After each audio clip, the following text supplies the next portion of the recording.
कि क्या माहौल बनाने की कोशिश की जा रही है। अयोध्या की खबर है, राम सेना के प्रमुख हमारे साथ है। राम की नगरी में ऐसा हाल हो जाएगा तो क्या ही होगा, क्या कहना चाहेंगे? कुछ लोग कह रहे हैं कि हिंदुओं को जगाने की कोशिश की जा रही है। देखिए, मेरे हिसाब से ये हिंदुओं को जगाने की कोशिश नहीं की जा रही, ये कहीं ना कहीं हिंदुओं को भड़काने की कोशिश की जा रही है।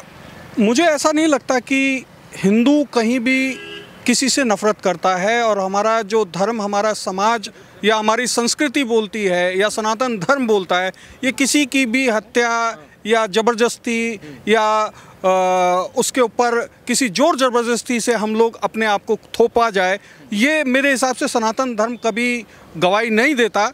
अयोध्या को लेकर के हम लोग बात कर रहे थे। अयोध्या में जिस तरीके से हिंदू युवा संगठन बता रहे हैं, योद्धा संगठन बता रहे हैं, और उसके प्रमुख जो है वो मिश्रा जी हैं, मुख्य आरोपी जो भी बताए जा रहे हैं, क्या लग रहा है? बताया जा रहा है आपत्तिजनक चीज़ें जो हैं धर्मस्थल के सामने फेंके जा रहे हैं, सीसीटीवी में सब कुछ कैद हो रहा है।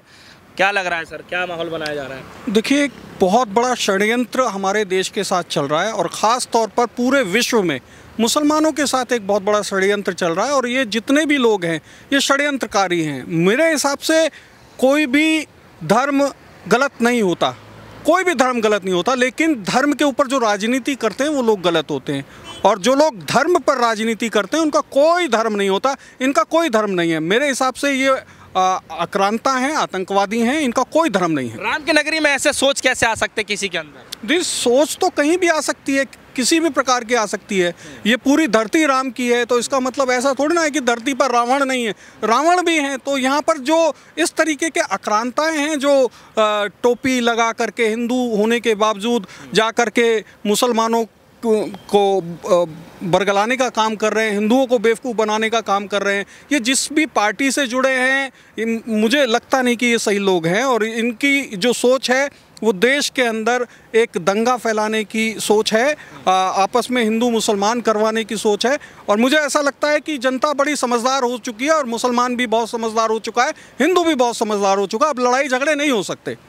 क्रोधित में थे जो दिल्ली के जहांगीरपुरी में जो बुलडोजर या फिर तमाम जो वाक़या देखने को मिला, आरोपी बता रहे हैं कि उसी चीज़ को देख करके जो है कहीं ना कहीं गुस्सा था, मन में ठेस था, इसलिए हमें ये करना पड़ा। ये कैसी भावना?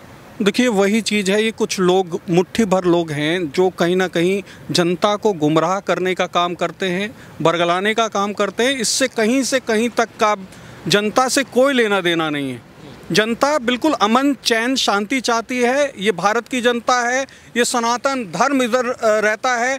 कहीं ना कहीं सनातन धर्म का रहने वाला हिंदू, सनातन धर्मी होने वाला हिंदू, सनातन धर्म को मानने वाला हिंदू कभी भी आतंकवादी नहीं हो सकता, कभी भी गलत राह पे नहीं चल सकता। ये जो भी लोग हैं, इनका कोई धर्म नहीं है। टोपी पहन करके सर, अब एक बात बताइए कि जो लोग हिंदू बन करके टोपी पहन करके चल रहे हैं, तो मेरे ख्याल से ये सही नहीं है। आपको क्या लगता है, क्या किसी खास समुदाय को टारगेट किया जा रहा है या फिर उनकी छवि को बदनाम किया जा रहा है? जाहिर सी बात है, टोपी अगर हिंदू डाल रहा है तो एक पर्टिकुलर किसी समुदाय को बरगलाने का काम चल रहा है, वो तो क्लियर हो चुका है। मुसलमानों के साथ बहुत गलत हो रहा है, मेरे हिसाब से ज़्यादा गलत हो रहा है मुसलमानों के साथ, और ये नहीं होना चाहिए। दिल्ली की जहांगीरपुरी से जो खबरें आई, उसके बाद मध्य प्रदेश से जो खबरें आ रही हैं, राजस्थान से जो खबरें आ रही हैं, क्या लग रहा है जिस तरीके से बेबाक बुलडोजर चल रहा है, उसको लेकर के कुछ कहना चाहेंगे आप? देखिए, बुलडोजर की सरकार आ चुकी है दोबारा से, और वो कोशिश कर रही है।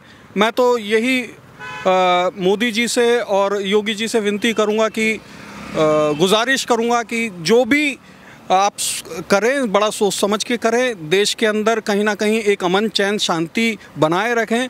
आप योगी जी उत्तर प्रदेश के मुख्यमंत्री हैं, आप किसी पार्टी के नहीं हैं, पूरे प्रदेश के हैं, और आपको उसको देखते हुए पूरे प्रदेश की जनता के साथ सामंजस्य बैठा करके चलना चाहिए। और किसी भी पर्टिकुलर, चाहे वो ब्राह्मण हो, चाहे दलित हो, चाहे मुसलमान हो, किसी को टारगेट करके आप मारने का काम ना करें। ये मेरे हिसाब से योगी और संत को तो वैसे ही अच्छा नहीं लगता, आप एक संत भी हैं। लाउड स्पीकर को लेकर के जो है अजान, हनुमान चालीसा, तमाम मुद्दे चले, और धीरे धीरे जो है पूरे राज्यों में जो है ये खबरें चल गई हैं, फैल गई हैं। कहीं ना कहीं जब भी कोई खबरें आती हैं तो लाउड स्पीकर, हनुमान चालीसा को लेकर के चर्चा का विषय बना रहता है। आपके मन में क्या चलता है जब ये सब चीज़ें चलती हैं? देखिए, धर्म कहीं ना कहीं जनता के हित के लिए था, आज जनता के अनहित के लिए धर्म काम कर रहा है। मेरे हिसाब से लाउड स्पीकर से ही भगवान नहीं सुनता, भगवान तो मन से भी सुनता है। मन से आप अपनी बात रखिए, भगवान सुनता है, ज़रूरत नहीं है। तो क्या आप राम सेना के प्रमुख हैं, क्या देश के अंदर जो है यही सब मुद्दे रह गए हैं? क्या इसके अलावा कोई मुद्दा नहीं है जिसको पे चर्चा का विषय नहीं बन सकता है? देखिए, आपने भी सिर्फ इस मुद्दे पे बात की, चर्चा का विषय सिर्फ यहाँ देश की जनता जो भूखी मर रही है, बेरोजगार हुआ पड़ा है, व्यापार खत्म हुआ पड़ा है, इन मुद्दों पे काम होना चाहिए। भूखे पेट भजन ना होए गोपाला। आज आप सिर्फ राम कृष्ण, हम राम और कृष्ण को सब मानते हैं और सब मानते रहेंगे, धर्म को कोई नहीं छोड़ सकता। लेकिन कहीं ना कहीं मुद्दों पर जो आप बात कह रहे हैं कि मुद्दों पे बात होनी चाहिए, तो मुद्दे आज यही हैं कि बेरोजगार होती जा रही है जनता, उनके पास व्यापार नहीं है, कुछ लोगों के पास व्यापार जा रहा है। तो इस पर मेरे हिसाब से मोदी और योगी को ध्यान देना चाहिए, ना कि एनकाउंटर या बुलडोजर पे। इतना सब कुछ चल रहा है, प्रधानमंत्री मोदी जी की चुप्पी के पीछे की क्या वजह, आपको क्या लगता है? मुझे ऐसा लगता है कि प्रधानमंत्री जी आते हैं, बस सिर्फ अपनी मन की बात करते हैं, देश की जनता की मन की बात नहीं सुनते। और कहीं ना कहीं उनको देश की और जनता के मन की बात को सुनना चाहिए। इस वक्त जनता बहुत त्रस्त है, अधिक त्रस्त है। आपको भी लगता है? लगता नहीं, आपको नहीं लगता क्या? क्या देश का हालात 2014 में जो दिए थे और आज 2022 हो गए, आप देश के हालात को खुद देख सकते हैं। कहीं बैंकिंग डाउन हो रही है, कहीं व्यापार ख़त्म हो रहा है, कहीं लोगों के पास नौकरियां नहीं हैं, महंगाई चरम सीमा पे पहुंच गई है। तो ये मुद्दे मेन मुद्दे हैं देश की जनता को। राम राज्य आ जाएगा, सब कुछ ठीक हो जाएगा और ऐसे हालात देखने को मिल रहे हैं, तो आपके मन में क्या? देखिए, राम राज्य आ जाएगा, किस प्रकार आएगा? महंगाई ला करके, देश की जनता का गला घोट करके राम राज्य लाने का काम करेंगे, देश के जनता की हित की बात करेंगे, उसको राम राज्य कहते हैं। अगर आप इस प्रकार की बातें करते हैं तो ये राम राज्य नहीं है। आप अपने मन की बात तो कर जाएं और देश के जनता की मन की बात ना सुने, तो मेरे हिसाब से देश की जनता के साथ गद्दारी है ये। विष्णु विनोदम महाराज जी, एक सवाल और भी है, क्योंकि लोगों के मनों में जो है ये बार बार सवाल आता है और जिक्र इस बात को लेकर करते हैं कि ये सरकार जो है बार बार किसी समुदाय को लेकर के टारगेट करती रही है। आपके मन में क्या चल रहा है? क्या वाकई में ऐसा हो रहा है? नहीं, बिल्कुल सामने ही है आपके कि कहीं ना कहीं एक समुदाय को टारगेट किया जा रहा है, एक लंबे समय से टारगेट किया जा रहा है। आप क्यों मानते हैं इस बात को? आपके सामने है, जब हिंदू एक टोपी पहन करके वहाँ उपद्रव कर रहा है तो इससे क्लियर हो जाता है। मानने वाली की बात क्या है? आपके सामने, आपके समक्ष है। ये चीज़ें दर्शाती है कि कहीं ना कहीं मुसलमानों के साथ ज़्यादा जाति हो रही है। और ऐसा नहीं कि कहीं ना कहीं दलित भी इसमें घुस रहा है, ब्राह्मण भी घुस रहा है।